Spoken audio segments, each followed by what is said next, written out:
साथ राहुल सौमित्र बात राजनीतिक खबरों के साथ होगी। भारतीय जनता पार्टी 2022 की तैयारी कर रही है। स्वाभाविक है, 22 में चुनाव है और सभी दल तैयारी कर रहे हैं, लेकिन भारतीय जनता पार्टी, उसके सहयोगियों ने एक बड़ा रोड़ा अटका दिया है। कहां पर? भारतीय जनता पार्टी की राह में। शायद बंद कमरों में बात बन पा रही नहीं होगी, इसलिए अब बीजेपी के सहयोगी मीडिया में आकर खुलकर अपनी डिमांड बता रहे हैं। किसी को मंत्री पद चाहिए, तो किसी को डेप्यूटी चीफ मिनिस्टर चाहिए, तो कोई यह कह रहा है कि उनके पास 160 सीट पर जिताने का मादा है, अब वो कंप्रोमाइज करने वाले नहीं हैं। तो क्या है इस रिपोर्ट के पीछे की वजह, आप देखिए हमारे इस रिपोर्ट में।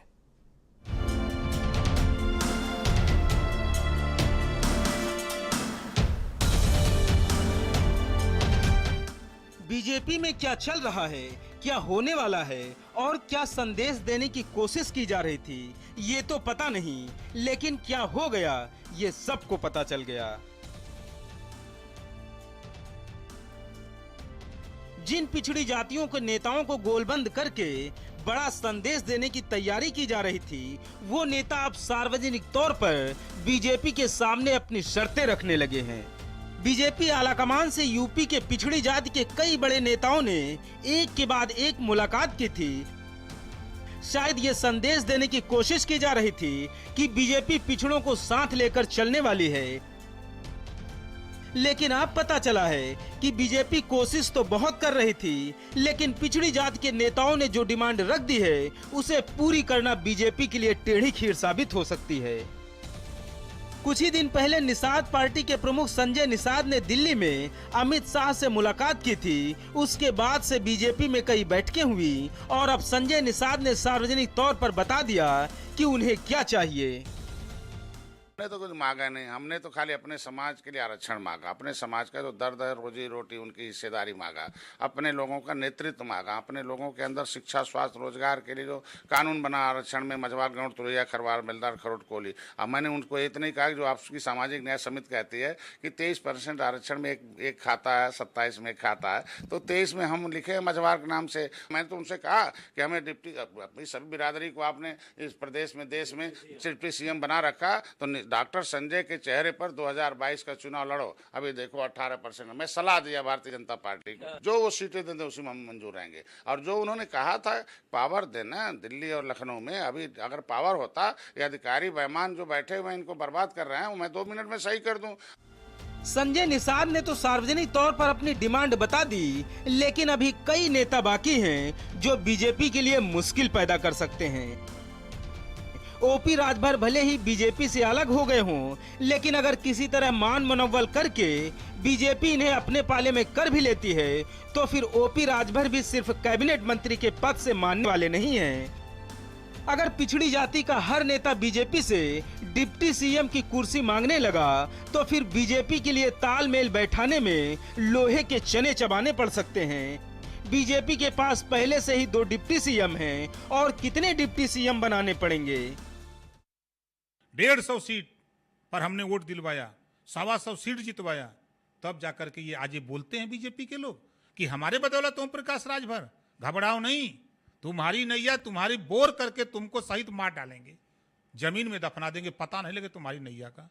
भाई साने दीजिए चुनाव, हम भी तो खोज ही रहे हैं कि जल्दी चुनाव आ जाए। जनता खोज रही है, जनता इनसे एकदम उब गई है। बीजेपी की तरफ से लगातार बैठकें हो रही हैं और बताया ये जा रहा है कि 22 की तैयारी हो रही है। जिस तरह 17 में बीजेपी प्रचंड बहुमत के साथ सत्ता में आई थी, उसी तरह से 22 में फिर से जीत का इतिहास दोहराएंगे। लेकिन यह इतिहास तो तभी दोहराया जाएगा जब बीजेपी के सहयोगी उसके साथ रहेंगे, पार्टी नेताओं में मतभेद न हो और सब साथ मिलकर काम करें। 22 में बीजेपी के चेहरा योगी आदित्यनाथ ही रहेंगे या फिर कोई और होगा, इस पर कोई कुछ खुलकर बोलने को तैयार नहीं है। कोई कहता है कि योगी आदित्यनाथ ही चेहरा रहेंगे और कोई कहता है कि केंद्रीय आलाकमान तय करेगा। लेकिन जिस तरह से बैठकों का दौर जारी है, उससे पार्टी के अंदर बूथ लेवल तक हलचल है। लेकिन डिप्टी सीएम केशव मौर्य इसे सिर्फ 22 की तैयारी बता रहे हैं। 14 में निकला था, जो 2017 में निकला, जो 2019 में निकला, वही 2022 के लिए निकला है और उसी प्रकार से 2024 के लिए निकलेगा। कुछ तो हम लोग विजय पथ पर जो भारतीय जनता पार्टी की यात्रा लगातार आगे बढ़ रही है वो आगे भी चलती रहे, इसको लेकर के एक बहुत महत्वपूर्ण बैठक हुई। हमारे राष्ट्रीय संगठन महामंत्री माननीय BL संतोष जी उस बैठक को लेने का काम किए और सब लोगों ने अपने बहुत शानदार अच्छे परामर्श दिए और विश्वास के साथ कह सकता हूं कि हम 2022 में 2014 दोहराएंगे, 17 दोहराएंगे, 19 दोहराएंगे। बीजेपी की तरफ से दिल्ली से लेकर लखनऊ तक बैठकें जारी हैं, सबको साथ लेकर चलने की रणनीति बन रही है। लेकिन अगर सहयोगी इस तरह से बंद कमरों से बाहर आकर अपनी शर्तें सार्वजनिक करने लगेंगे तो फिर समझ लीजिए कुछ न कुछ तो अनबन चल रही है। अब देखना है कि बीजेपी इसे कैसे मैनेज करती है। ब्यूरो रिपोर्ट, भारत समाचार। तो खेल तो सब कुछ मैनेज करने का है, अब वो चाहे जनता हो, चाहे सहयोगी दल हो या अपने दल के ही लोग हों। जिस तरह से पिछड़ी जाति के नेता भारतीय जनता पार्टी के सामने अपनी शर्तें रख रहे हैं, उससे बड़ा संकट खड़ा हो गया है। अब पिछड़ी जाति के नेताओं को बीजेपी बागी होने से कैसे बचाएगी, ये तो देखने वाली बात होगी। ये रिपोर्ट आप देखिए हमारी।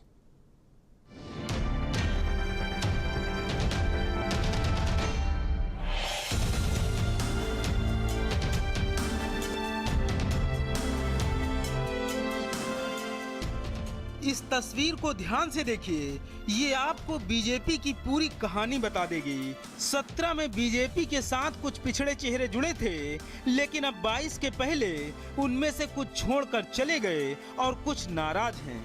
बीजेपी की तरफ से बैठकों में यह संदेश देने की कोशिश की जा रही है कि पिछड़ी जाति के नेताओं को बराबर सम्मान मिल रहा है और पार्टी में उनकी तवज्जो है। और शायद इसी वजह से खुद मुख्यमंत्री योगी आदित्यनाथ अचानक से डिप्टी सीएम केशव मौर्य के बंगले पर मंगलवार को लंच करने पहुंच गए। लेकिन पिछड़ी जाति के नेता बीते कई सालों से शांत बैठे थे, लेकिन अब वो सक्रिय हो गए हैं। जैसे ही बीजेपी में बैठकें तेज हुई, 22 की तैयारी को लेकर बैठकें शुरू हुई, तो फिर पिछड़ी जाति के नेताओं ने भी खुलकर अपनी बात रखनी शुरू कर दी है। कुछ नेता खुलकर बोल रहे हैं और कुछ दबी जुबान बोल रहे हैं। संजय निषाद पहले ऐसे नेता हैं जिन्होंने बीजेपी के सामने खुलकर अपनी शर्त रखी और बता दिया कि वो बड़ी जाति के नेता हैं, उनके साथ बड़ा संख्या बल है, वोट बैंक है और इसीलिए वो डिप्टी सीएम के पद से नीचे तो मानेंगे नहीं। दूसरी तरफ ओपी राजभर हैं जिन्होंने पहले से ही ये ठान रखा है कि कुछ भी हो जाए वो बीजेपी में तो बिल्कुल नहीं जाएंगे।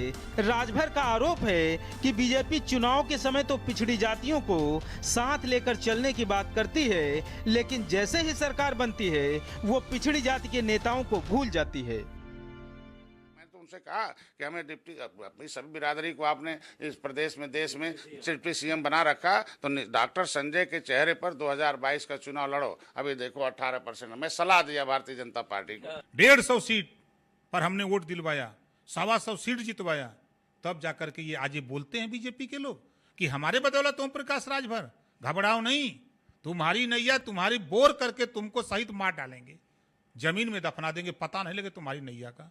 भाई साने दीजिए चुनाव, हम भी तो खोज ही रहे हैं कि जल्दी चुनाव आ जाए। जनता खोज रही है, जनता इनसे एकदम ऊब गई है। इस तस्वीर को देखिए, ये आपको काफी कुछ याद दिला देगी। जैसे ही बीजेपी में बैठकें चली और हलचल मची कि बीजेपी ने 22 की तैयारी शुरू कर दी है, वैसे ही यूपी में दो बड़ी पिछड़ी जातियों के नेताओं ने अमित शाह से मुलाकात की। संजय निषाद और अनुप्रिया पटेल ने दिल्ली में अमित शाह के साथ चुनावी माहौल में चर्चा की। मुलाकात के बाद संजय निषाद ने तो बता दिया कि उन्हें बीजेपी से क्या चाहिए। खबरें ऐसी आ रही हैं कि अनुप्रिया को केंद्र और यूपी में एक एक मंत्री का पद चाहिए। जिला पंचायत के चुनाव में 5 सीटें चाहिए। अब बीजेपी किसकी किसकी डिमांड पूरी करेगी? 22 के पहले बीजेपी के सामने बड़ा संकट खड़ा हो गया है। चुनाव की पहले मुलाकातें तेज हुई। क्या पिछड़ी जाति के नेता नाराज हैं? राजभर पहले ही बीजेपी छोड़ चुके हैं। क्या अनुप्रिया पटेल भी नाराज हैं? बीजेपी को अनुप्रिया ने डिमांड बता दी, डिमांड पूरी नहीं हुई तो आखिर क्या करेंगी? संजय निषाद ने भी अपनी शर्त रख दी। संजय निषाद डिप्टी सीएम बनना चाहते हैं। बीजेपी अगर चुनाव के पहले निषाद और अनुप्रिया पटेल को मैनेज कर लेती है तब तो ठीक है। संजय निषाद ने तो हाई फाई डिमांड करके बता दिया कि उनकी शर्त पूरी होगी तभी वो बीजेपी के साथ जाएंगे। अनुप्रिया ने अभी खुलकर अपने पत्ते नहीं खोले हैं, लेकिन अगर राजभर की तरह अनुप्रिया भी बीजेपी से बगावत करती हैं तब तो बड़ी मुश्किल हो सकती है। फिलहाल संजय निषाद से ये सिलसिला शुरू हुआ है और अभी पिछड़ी जाति के कितने नेता खुलकर सामने आते हैं ये देखना होगा। यूपी में मल्लाह केवट निषाद 12% हैं। पूर्वांचल की कई सीटों पर मजबूत पकड़ है। विधानसभा की कई सीटों पर असर है। पूर्वांचल में जिताऊ जातियां मानी जाती हैं। यूपी में करीब 12% पटेल आबादी है। यूपी में 20% राजभर आबादी है। राजभर की जनसंख्या 2.44% है। 22 के चुनाव का बिगुल बज चुका है और बीजेपी अपने सहयोगियों को मैनेज करने में जुटी हुई है, लेकिन कुछ सहयोगी ऐसे हैं जो अभी से हाई फाई शर्तें रख रहे हैं। निषाद पार्टी के प्रमुख संजय निषाद ने तो कहा है कि उन्हें डिप्टी सीएम बनाया जाएगा तो वो बीजेपी की मदद करेंगे। संजय निषाद ने अभी अपने पत्ते तो नहीं खोले हैं, लेकिन उनके इस बयान के बाद अब ये देखना बाकी है कि कितने और पिछड़े नेता अब सामने आते हैं। कैमरामैन गिरीश के साथ अभिषेक पांडे, भारत समाचार, लखनऊ।